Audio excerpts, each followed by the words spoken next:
Welcome to the Well to Lead podcast, where we explore the dynamic relationship between personal wellness and effective leadership.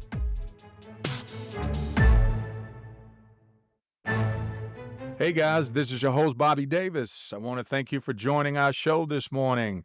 Hey, listen, I am excited this morning to continue in our book series. We started something a couple of weeks ago. Many of you I'd already mentioned to that we have a book coming out in the next couple of months, and I wanted to take some time just to kind of encourage you from some, brief excerpts from the book on a weekly basis. These are some things that I know help me, and perhaps they may help you. So I wanted to follow back up with you this week and read from that same chapter. We were on the power of mindset last week, and I talked to you about a little bit about mindset, and we talked also a little bit about the elephant in the rope, or at least I mentioned the story about the elephant in the rope, and I told you that I would come back and give some backdrop to that. And that's what my intent is this morning, is to tell you about the story. I want to tell you about the story, then I'm going to leave you with a question.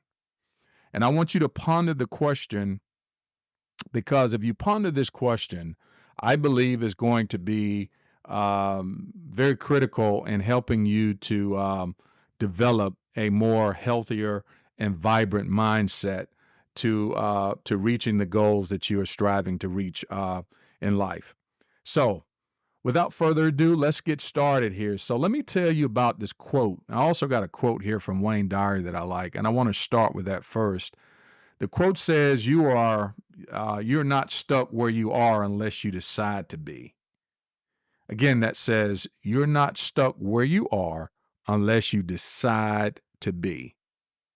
That's by Wayne Dyer. I like that. And that's a lot packed into that statement for us to think about. And so, going into the story about the elephant in the rope, let's get into it. So, Jim, a tourist, was traveling through a national park in Kenya. As he walked past some elephants, he suddenly stopped, confused by the sight of these enormous creatures, only being held by a small rope tied to their legs. With no chains or cages, it was obvious that the elephants could break free at any moment, but for some reason, they didn't. An animal trainer was nearby, and Jim asked him why these animals didn't attempt to flee. The trainer said, "When they're noticeably young and much smaller, we use the same rope to tie them. At that age, the rope is enough to hold them in place. Then as they grow up, they are conditioned to believe that they can't break free.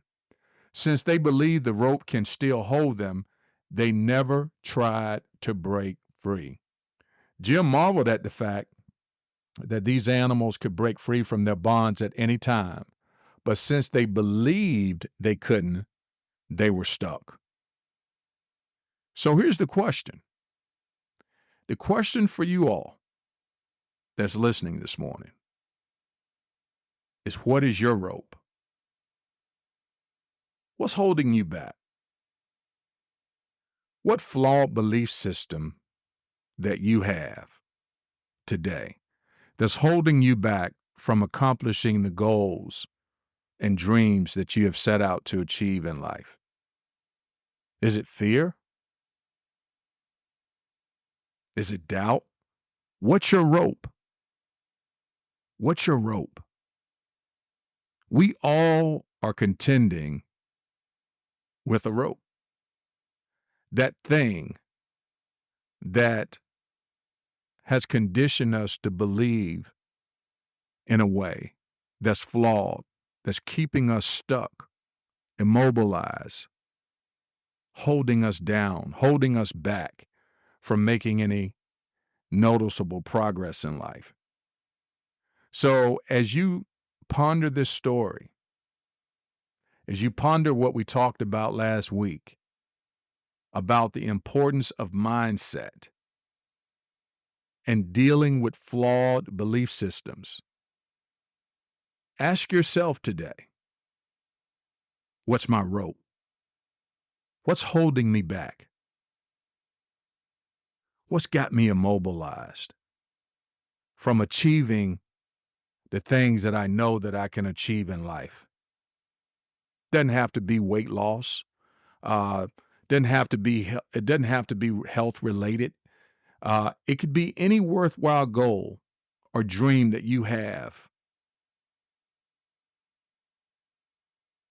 that some rope or belief system that's flawed is holding you back from achieving. I want you to ponder that today. And I want to thank you guys again for tuning in to our podcast. We are excited about the momentum that we are having with this show. I'm excited about the guests that we're bringing on board. I want all of those who may be listening, whether you are in the health space, a wellness space, or if you're a leader, perhaps you might be a leader in the world of business. Maybe you might be a leader in the world of law. Maybe you might be a leader in the world of education.